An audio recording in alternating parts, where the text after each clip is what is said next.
Romain Sarrazin beat over 100,000 gamers to win GT Academy at Race Camp in Abu Dhabi. Yes! He is now racing in the intensive driver development program to improve his driving skills so that he can become a pro racing driver. He is hoping to follow in the footsteps of some of the previous GT Academy drivers, racing for a full 24 hours at circuits including Spa, Nürburgring and the world-famous Le Mans-La Sarthe track.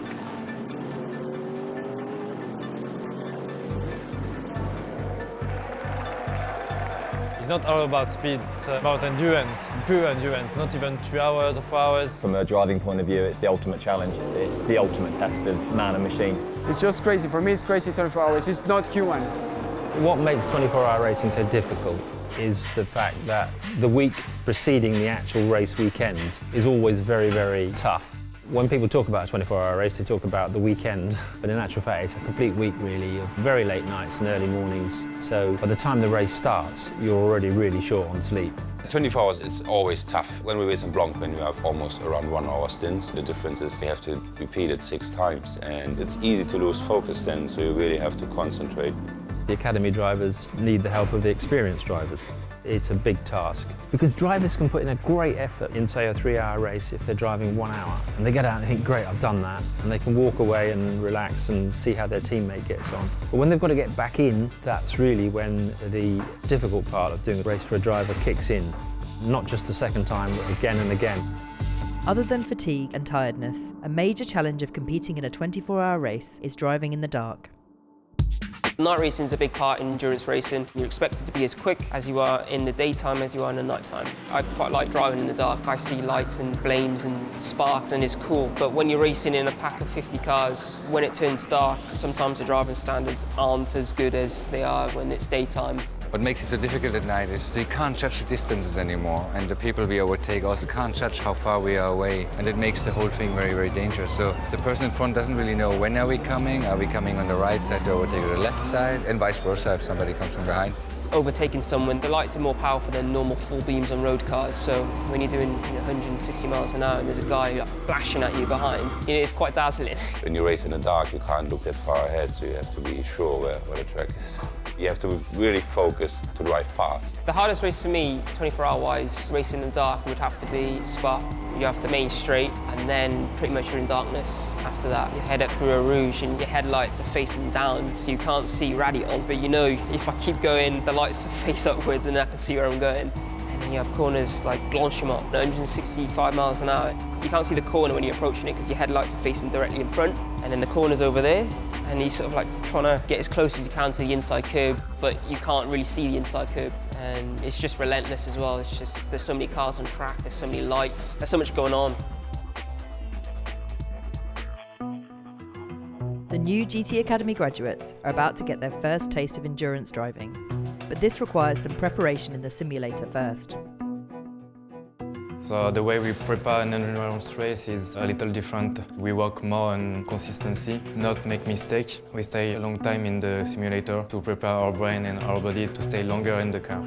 The simulator is hugely useful. Historically, we drive for 15-20 minutes and look at the telemetry. We're now focusing on 1 hour 15 length stints to see and ensure that they can drive consistently over a much longer period, which is a key skill to being a great GT driver, that you can lap consistently for a minimum of 1 hour. Focus and concentration, whether it's a 10-minute race or a 3-hour race, is ever so important when you're in the car, because it's constantly giving you feedback, and if you're not prepared to take that on board, it can catch you out quite easily in the conditions, especially in the GT4 with how quick it is.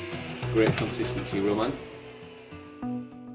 Romain has been impressing the coaches ahead of his first endurance race with his consistency, but mentor Rob does have a worry on his ability to stay focused. 40 minutes into his long run stint, he'd lapped within 0.4 of a second, lap on lap, which was hugely impressive. But then he made a small mistake on the exit of the final chicane, ran wide and actually hit the wall. So that's maybe setting some alarm bells off for us. Can he drive for an hour plus without making those simple mistakes? If you can do the first 40 minutes hugely consistently, the only reason really to make a mistake beyond that is if you lose focus, and I think that was an example of that just there. Okay, Romain, box this lap, box this lap. After their preparation in the simulator, the rookies arrive at Donington. Today is 2 races of 1 hour and 30 minutes. It's our first true test. It's going to be interesting. To be here and take part in 2 hour-and-a-half endurance races, there's a lot of mental focus, a lot of physical focus that we need to have to get through today. This is definitely their hardest and most difficult race meeting. Last weekend they were lapping the whole field. This weekend they've got much more powerful cars in the same race, and a top 6 would be really very good. Along with faster cars to compete with, the graduates will be sharing the same car for the first time and will need to complete their first ever pit stops and drive the car so that it is in a good condition when they hand it over to the next driver. So always check with that guy. Cool, let's go do some pit stop practice. In terms of looking after one set of tyres for an hour-and-a-half race is absolutely crucial. So the first guy can't use them all up, otherwise the second guy will be left with nothing. In race 1, Matt starts the race and makes good progress over the first 30 minutes. He's currently running P10 after 30 minutes, so very pleased with his performance so far. The track's evolving, but that's just the nature of endurance racing when you start off with a very wet track and it progressively gets drier. So it's going to be a tough drive, I think, for Roman as well. As Matt's stint comes to an end, Romain waits to get in the car. The team have a mandatory 90 seconds to refuel and change drivers, but confusion between the drivers delays the pit stop.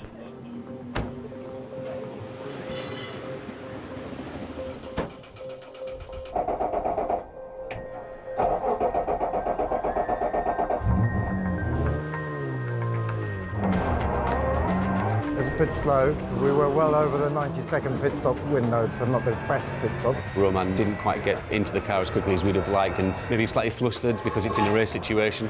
Romain starts to settle into his 45-minute stint, but not long after going out on track, he unexpectedly re-enters the pit lane. I think he's getting confused. He's already gone through the pits twice and we're not sure why. After these early mistakes, Romain settles into a good rhythm and moves up the field. But on the final lap, disaster almost strikes as Romain gets a puncture.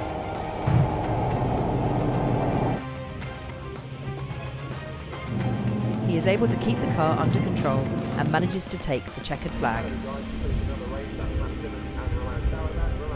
We were fairly fortunate to finish race 1. Roman had a 45-minute stint and on the last lap he picked up a puncture, so the car just managed to creep over the line. If it had been one more lap, we would probably really struggle to get the car around. If the race was 1 minute more, I didn't finish. Yeah, no, so that's amazing. You got it home, mate. Doesn't matter, don't think like that. Race 1 was really difficult for me because I made 2 mistakes. I saw a stop and go board and I believed it was for me, but it was not.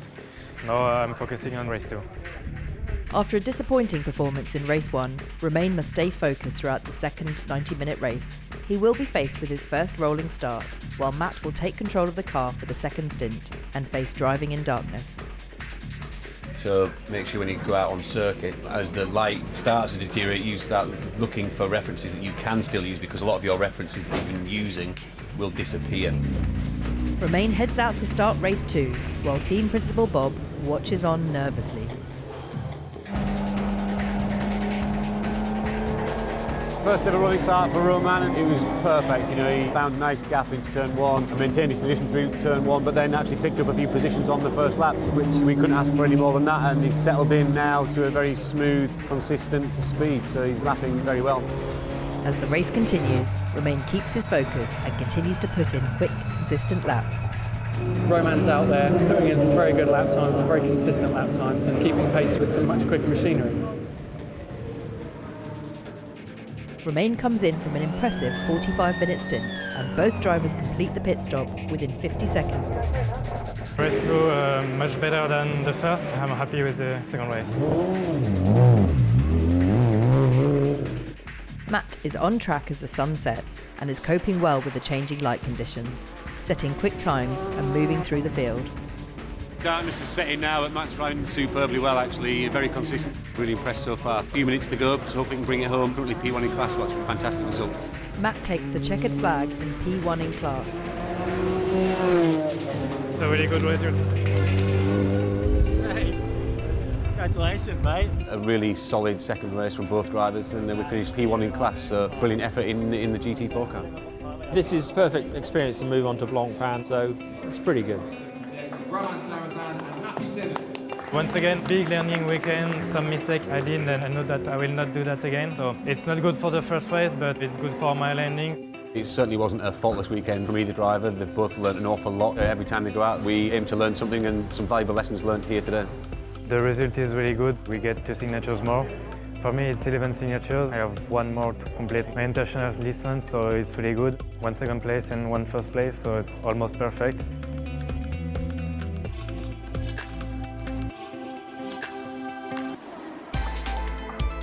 Join us next week, where we find out how Romain handles testing the 550 horsepower GT R GT3 car that he will be hoping to race as a pro driver.